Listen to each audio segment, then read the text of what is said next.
شروع اللہ کا نام لے کر جو بڑا مہربان نہایت رحم والا ہے۔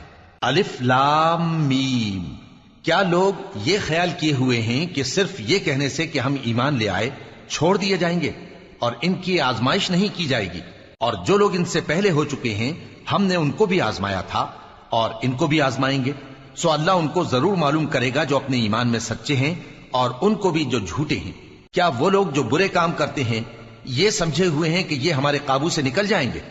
جو فیصلہ یہ کرتے ہیں برا ہے۔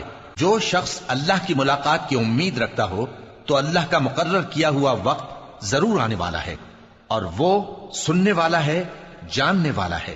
اور جو شخص محنت کرتا ہے تو اپنے ہی فائدے کے لیے محنت کرتا ہے، بے شک اللہ تو سارے جہان سے بے نیاز ہے۔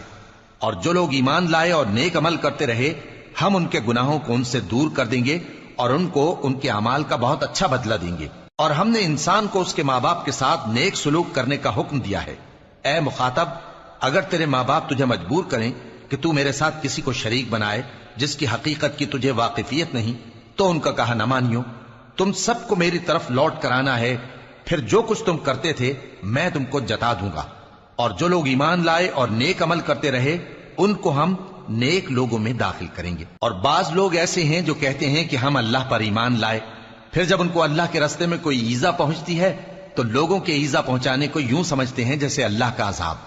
اور اگر تمہارے پروردگار کی طرف سے مدد پہنچے تو کہتے ہیں کہ ہم تو تمہارے ساتھ تھے۔ کیا جو اہل عالم کے سینوں میں ہے اللہ اس سے واقف نہیں؟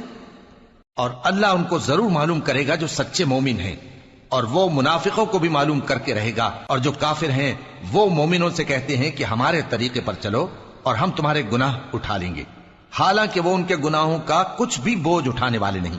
کچھ شک نہیں کہ یہ جھوٹے ہیں، اور یہ اپنے بوجھ بھی اٹھائیں گے اور اپنے بوجھوں کے ساتھ اور لوگوں کے بوجھ بھی۔ اور جو جھوٹ یہ لوگ گھڑتے رہے قیامت کے دن ان کی ان سے ضرور پرسش ہوگی۔ اور ہم نے نوح کو ان کی قوم کی طرف بھیجا تو وہ ان میں 50 برس کم 1000 برس رہے، پھر ان لوگوں کو طوفان کے عذاب نے آ پکڑا اور وہ ظالم تھے۔ پھر ہم نے نوح کو اور کشتی والوں کو نجات دی اور کشتی کو اہل عالم کے لیے نشانی بنا دیا۔ اور ابراہیم کو یاد کرو جب انہوں نے اپنی قوم سے کہا کہ اللہ کی عبادت کرو اور اس سے ڈرو، اگر تم سمجھ رکھتے ہو تو یہ تمہارے حق میں بہتر ہے۔ تم تو اللہ کو چھوڑ کر بتوں کو پوجتے اور جھوٹی باتیں بناتے ہو۔